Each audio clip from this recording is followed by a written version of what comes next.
Bonjour, je suis Jean-Jacques Rêvecoeur, auteur, formateur et conférencier international depuis 1989 et fondateur de l'Académie de la vie en mouvement.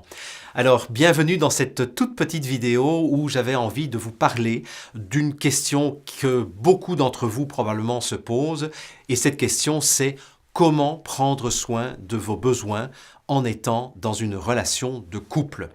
Alors que vous soyez marié ou pas marié, que vous soyez dans une relation hétérosexuelle ou homosexuelle, la question se pose de la même façon, c'est comment prendre soin de vos besoins quand vous êtes en couple. Alors vous allez me dire, mais c'est quand même une question qui est un peu bizarre parce que, justement, si on se met en couple, c'est parce que il y a une aspiration à répondre aux besoins l'un de l'autre et donc finalement à combler les besoins les uns des autres ou à combler les manques l'un de l'autre. Et c'est finalement peut-être une des finalités du couple. D'accord, moi je veux bien prendre ça comme hypothèse au départ. Sauf que c'est quand même une situation un peu paradoxale et les statistiques appuieront probablement ce que je vais vous dire, c'est que vous le savez comme moi, c'est que la vie de couple est loin d'être un long fleuve tranquille.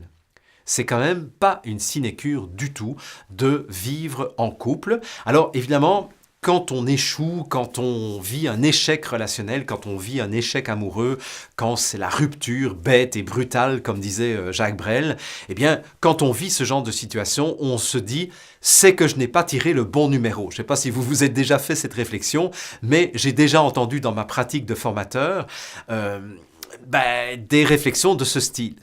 Ah tu sais, je n'ai pas eu de chance, j'ai manqué de discernement quand je me suis marié avec lui ou avec elle. Eh bien, je pensais tomber sur la bonne personne, mais finalement, c'était pas la bonne personne. Bon.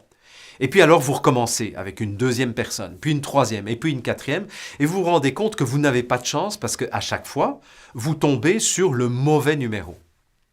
Et donc ça, je dirais, ça procède d'une croyance, c'est une croyance complètement fantasmatique que sur cette terre, nous avons des personnes qui sont les bons numéros et qui vont répondre parfaitement à nos besoins dans la vie conjugale. Le tout, c'est d'avoir suffisamment de chance ou suffisamment de flair ou une bonne agence matrimoniale pour trouver la personne avec laquelle je vais m'accorder parfaitement.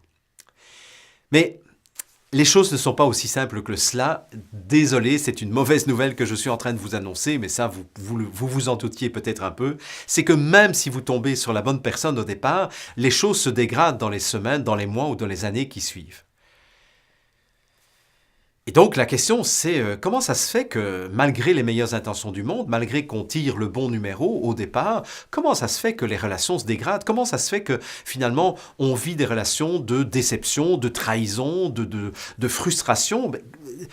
Ça vient d'où cela?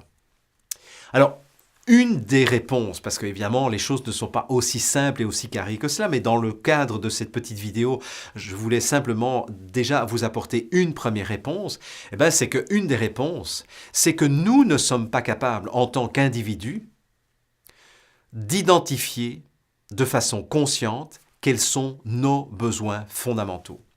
Et donc on est dans une espèce de situation ambiguë où implicitement, on attend de l'autre qu'il comble nos besoins. Mais c'est mission impossible, ça, parce que, écoutez, si déjà vous n'êtes pas capable d'identifier vos besoins, comment voulez-vous que quelqu'un qui est extérieur à vous, qui n'est pas dans votre corps, qui n'est pas dans vos sensations, donc qui ne peut pas identifier qu'il y a un déséquilibre au niveau de vos besoins, comment voulez-vous que cette personne extérieure, sans que vous lui disiez des choses très précises, soit capable de prendre soin de vos besoins? Vous savez, c'est un peu comme si on était encore dans cette nostalgie du moment où ma maman prenait soin de moi, au moment où j'avais faim, j'avais soif, au moment où j'étais mouillé et qu'on avait besoin de changer mes couches, que j'avais besoin d'être touché, d'être bercé, etc. Cette époque-là, c'était le nirvana, évidemment, puisque je ne devais rien dire, je ne devais rien faire, il suffisait que je pleure un peu pour que ma maman me prenne dans ses bras. Et c'est un peu cela que, inconsciemment, on attend de notre partenaire de vie. c'est que finalement, il soit une mère de substitution pour l'essentiel de nos besoins. Sauf que nos besoins sont un peu plus difficiles à décoder que lorsque nous étions petits bébés. Parce que nos besoins de respect, nos besoins de reconnaissance, nos besoins d'amour, nos besoins d'information, nos besoins de sécurité, nos besoins de justesse, de justice, nos besoins d'épanouissement, etc., j'en passe et des meilleurs. Il y a des dizaines et des dizaines de besoins. Comment voulez-vous que l'autre devine quels sont vos besoins si vous-même, vous ne pouvez pas communiquer avec lui? Et là où les choses deviennent encore plus difficiles, c'est que, évidemment, l'autre attend la même chose de vous. C'est-à-dire que l'autre qui n'est pas plus conscient ou consciente que vous de la nature de ses besoins, attend implicitement et parfois inconsciemment que vous jouiez à la maman vis-à-vis de lui ou d'elle. Et donc finalement, vous êtes tous les deux à attendre que l'autre soit doué de télépathie et joue à la devinette et comble vos besoins, devance même vos besoins, avant même que vous ayez fait vous-même ce travail de conscience.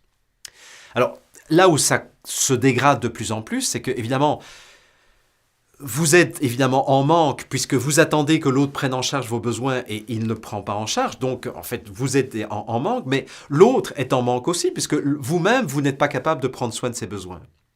Et ce sont donc deux manques, ce sont deux creux, ce sont deux vides qui vont essayer de se combler l'un l'autre. Mais écoutez, moi je suis physicien à l'origine, avant de basculer dans le monde de l'information, j'ai fait des études de physique, j'ai fait une maîtrise en physique, j'ai commencé un doctorat en physique quantique.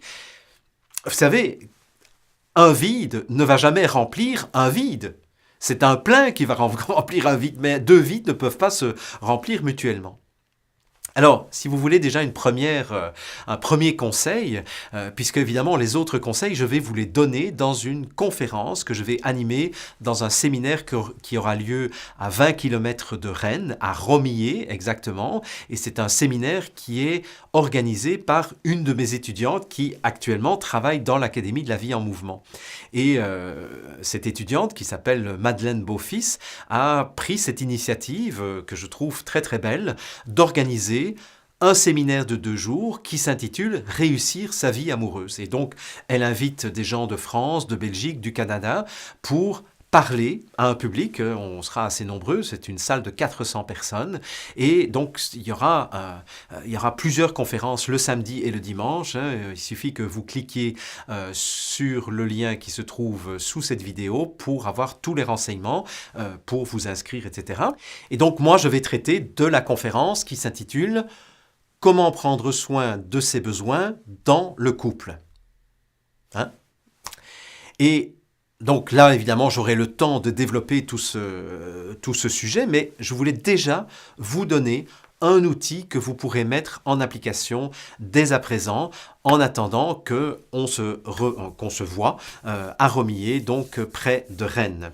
Alors évidemment, je ne serai pas physiquement présent puisque ma condition, c'est que j'ai dit à Madeleine que je ne voulais pas me déplacer du Canada puisque mon choix maintenant, pour des raisons de qualité de vie, c'est que je ne me déplace plus. Je travaille à partir de mon studio dans lequel je me trouve pour l'instant. Mais par contre, il y aura une interaction avec la salle puisque vous aurez l'occasion de me poser verbalement vos questions et j'aurai l'occasion d'y répondre en direct. Donc il y aura tout un dialogue qui va s'instaurer entre vous et moi. Et je pourrai vous voir de la même façon que vous pourrez me voir. Bon, et donc, l'outil que je vous donne en attendant qu'on se voit pour ce séminaire auquel je vous recommande chaleureusement de vous inscrire.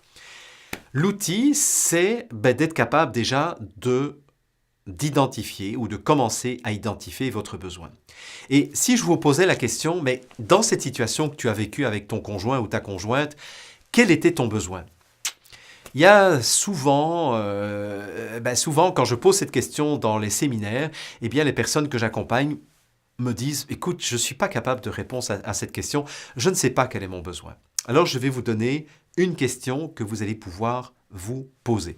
Et cette question, c'est tout simplement de vous poser la question de la façon suivante. C'est « Qu'est-ce qui est important pour moi maintenant ?» ou en quoi ceci est important pour moi. Donc, vous voyez, au lieu de vous poser directement la question de « quel est mon besoin ?», qui est une question à laquelle il est difficile de répondre, eh bien, je vous suggère la prochaine fois que vous vous sentez un peu mal à l'aise, puisqu'évidemment, comment est-ce que vous allez savoir que vous avez un besoin qui doit être satisfait? C'est quand vous ressentirez des malaises, des choses qui sont désagréables, en termes de sensations physiques ou en termes de sensations émotionnelles. Eh bien, à ce moment-là, posez-vous plutôt la question, qu'est-ce qui est important pour moi dans cette situation-là? Ou en quoi c'est important pour moi de vouloir ceci?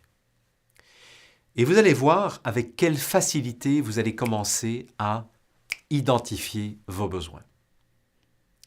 Une autre façon encore d'essayer d'identifier votre besoin, qui est une stratégie que j'utilise très souvent quand les gens que j'accompagne sont un peu coincés dans la réponse, c'est qu'est-ce qui te frustre? Donc, posez-vous la question, qu'est-ce qui me frustre actuellement? C'est quoi ma frustration? Et une fois que vous avez identifié votre frustration, c'est très facile de remonter aux besoins. Puisque la frustration, c'est l'inverse de votre besoin. Ça va? Vous avez compris? Donc, voilà le petit conseil que je voulais vous donner dans cette courte vidéo. Et sinon, je vous donne rendez-vous le 28 septembre, en tout cas en ce qui me concerne, ce sera le 28 septembre à 15h30 précise, mais je vous invite à vous inscrire pour les 2 jours. De toute façon, c'est une activité qui est conçue comme une activité complète. C'est un séminaire de 2 jours qui donc s'intitule « Réussir votre vie amoureuse » et je vous invite donc à vous inscrire à ce séminaire organisé par Madeleine Beaufils et qui aura lieu à Romillé, à 20 km de Rennes. Alors, je suis très impatient de vous rencontrer et je serai très heureux de développer de façon beaucoup plus large ce thème de prendre soin de ses besoins quand on vit en couple. À très bientôt, c'était Jean-Jacques Crèvecoeur, auteur, formateur et conférencier. À très bientôt pour le 28 septembre 2014 à 15h30.